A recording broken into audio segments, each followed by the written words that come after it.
साथियों नमस्कार। साथियों, आपको मेरे वीडियो पसंद आ रहे होंगे।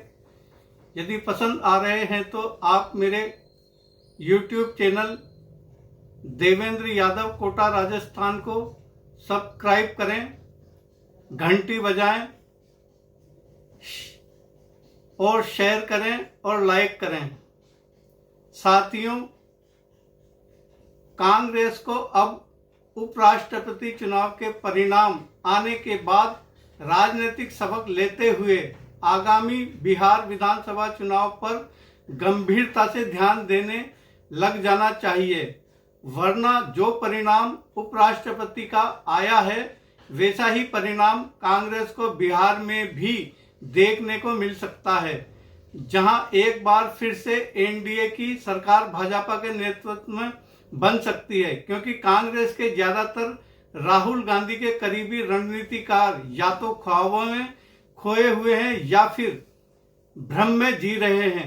उन्हें जनता और अपने कार्यकर्ताओं से कहीं ज्यादा भरोसा भारतीय जनता पार्टी और राष्ट्रीय स्वयंसेवक संघ के बीच चल रहे राजनीतिक झगड़े पर है। उन्हें मुगालता है कि भाजपा और राष्ट्रीय स्वयंसेवक संघ के बीच चल रहा झगड़ा कांग्रेस को राजनीतिक कामयाबी दिला देगा, मगर उनका यह शायद एक बार फिर से उपराष्ट्रपति के चुनाव परिणाम के बाद भ्रम टूट गया होगा।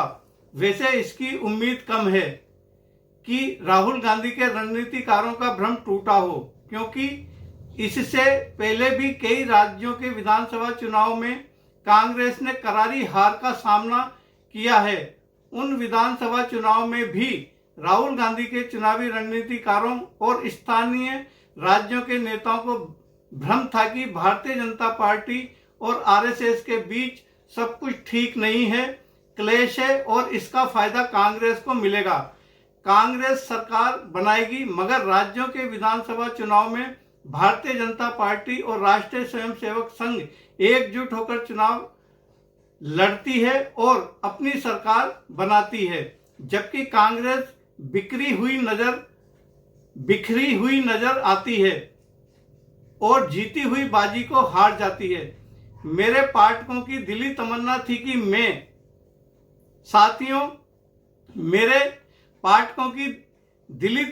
थी कि मैं ब्लॉग लिखने के साथ साथ अपना YouTube चैनल भी बनाकर अपने राजनीतिक विश्लेषण वीडियो के माध्यम से पाठकों के समक्ष पेश करूं।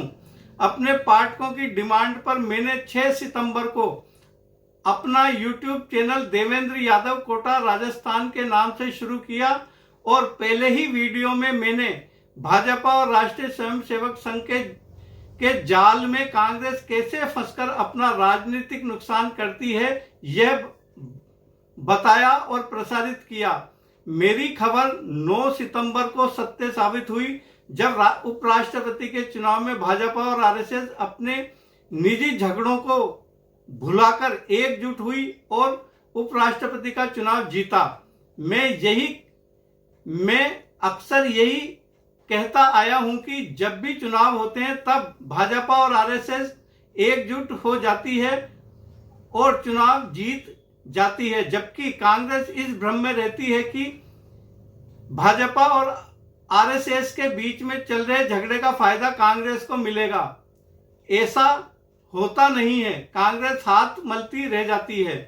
कुछ समय बाद बिहार विधानसभा के चुनाव की घोषणा होने वाली है और सवाल यह है कि कांग्रेस उपराष्ट्रपति के चुनाव की तरह भ्रम में रहेगी या फिर बिहार विधानसभा चुनाव को कैसे जीता जाए इसकी रणनीति गंभीरता से बनाएगी।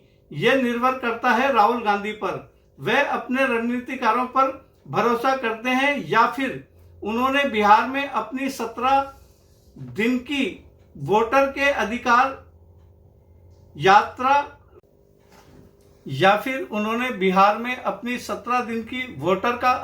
यात्रा में बिहार के अपने कार्यकर्ताओं और आम जनता का मूड देखा है, उस पर भरोसा करते हैं, क्योंकि राहुल गांधी के इर्द गिर्द रहने वाले नेता और रणनीतिकार अभी तक केवल राहुल गांधी का राहुल गांधी का भेजा बांधकर अपना राजनीतिक मकसद पूरा कर रहे हैं। एक और खास बात राहुल गांधी के लिए, राहुल गांधी को बनना है देश का प्रधानमंत्री, लेकिन राहुल गांधी के इर्द गिर्द रहने वाले नेताओं और उनके रणनीतिकार राहुल गांधी को बना रहे हैं यात्रा करने वाला नेता। भारत जोड़ो यात्रा और भारत जोड़ो न्याय यात्रा के बाद राहुल गांधी के रणनीतिकार राहुल गांधी को कांग्रेस को मजबूत करने के लिए एक ही सलाह अधिक देते हैं कि राहुल गांधी एक बार फिर भारत जोड़ो यात्रा की तरह यात्रा कर लें। राहुल गांधी की 17 दिन की बिहार यात्रा राहुल गांधी के सलाहकारों के दिमाग का एक हिस्सा है। शायद राहुल गांधी के सलाहकार उन्हें यही सलाह दे रहे होंगे कि एक बार फिर से बिहार की यात्रा पर निकल लो। भारत जोड़ो यात्रा के बाद कांग्रेस को 2024 के लोकसभा चुनाव में जो फायदा मिला था, उसके बाद राहुल गांधी को यात्रा करने की जगह दिल्ली में बैठकर आगे कांग्रेस को और अधिक मजबूत कैसे किया जाए और राज्यों के विधानसभा चुनाव कैसे जीते जाएं, इस पर रणनीति बनानी चाहिए थी। और इसके लिए राहुल गांधी को कांग्रेस के अपने आम कार्यकर्ताओं से लगातार मिलते रहना चाहिए था। राहुल गांधी के रणनीतिकारों ने राहुल गांधी को आम कार्यकर्ताओं से मिलने की जगह उन्हें यात्राओं में व्यस्त रखा और राहुल गांधी को जहां से कांग्रेस को मजबूत करने के लिए फीडबैक मिलता, वहां राहुल गांधी या तो पहुंचे नहीं या उनके इर्द गिर्द रहने वाले नेताओं ने राहुल गांधी को उन तक पहुंचने ही नहीं दिया। राहुल गांधी को अब लंबी यात्रा करने की जगह आम कार्यकर्ताओं से मिलना शुरू करना चाहिए। कांग्रेस कैसे मजबूत होगी और भाजपा को कैसे हराएगी, इसका फीडबैक आम कार्यकर्ता से ही मिलेगा। जब कोई मीडिया राहुल गांधी और कांग्रेस कर लो तो कर लो।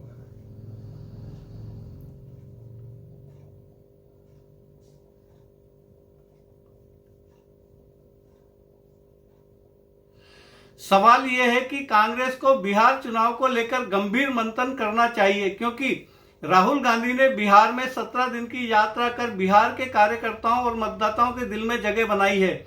इसका लाभ कांग्रेस को उठाना चाहिए और लाभ कांग्रेस को तब मिलेगा जब वह राजद के दबाव के बगैर चुनाव मैदान में उतरेगी। तब मिलेगा यह लाभ, तब मिलेगा ये नहीं कि तेजस्वी ने बोल दिया कि हम 50 सीट से अधिक सीट कांग्रेस को नहीं देंगे। यदि ऐसा ही था तो फिर राहुल गांधी को बिहार में 17 दिन की यात्रा करने का कोई मतलब नहीं था, क्योंकि तेजस्वी यादव कांग्रेस को 40 से 50 सीट देने की तो यात्रा करने से पहले ही बात कर रहे थे। फिर यात्रा निकालने की राहुल गांधी को जरूरत ही क्या थी? और जब यात्रा निकाल ही दी है तो कांग्रेस को भी बिहार में अपनी दम पर चुनाव लड़ने के लिए निकलना होगा। देखना होगा बिहार की जनता कांग्रेस को और राहुल गांधी को कितना चाहती है, क्योंकि राहुल गांधी की बिहार में सक्रियता ने बिहार कांग्रेस कार्यकर्ताओं के हौसलों को बढ़ाया है और बिहार कांग्रेस का कार्यकर्ता राहुल गांधी के आह्वान पर कांग्रेस को मजबूत करने के लिए सड़कों पर निकला हुआ है। बिहार के आम कार्यकर्ताओं की भावना है कि कांग्रेस एक बार बिहार में वापसी करे और इसकी झलक राहुल गांधी ने एक बार नहीं कई बार देखी है, जब राहुल गांधी ने बिहार के 7 बार दौरे किए और 17 दिन की लंबी यात्रा की। राहुल गांधी को भी अपनी यात्रा में जो कांग्रेस कार्यकर्ताओं का जो प्यार और स्नेह मिला और जो समर्थन और सम्मान मिला, उसको देखते हुए और कार्यकर्ताओं का सम्मान रखते हुए राहुल गांधी को बहुत बड़ा फैसला बिहार पर लेना होगा।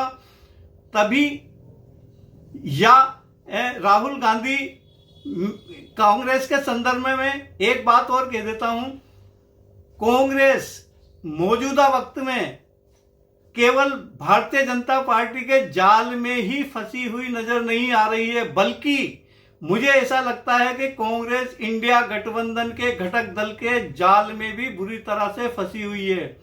कांग्रेस को भारतीय जनता पार्टी के जाल से निकलने में ज्यादा दिक्कत नहीं होगी।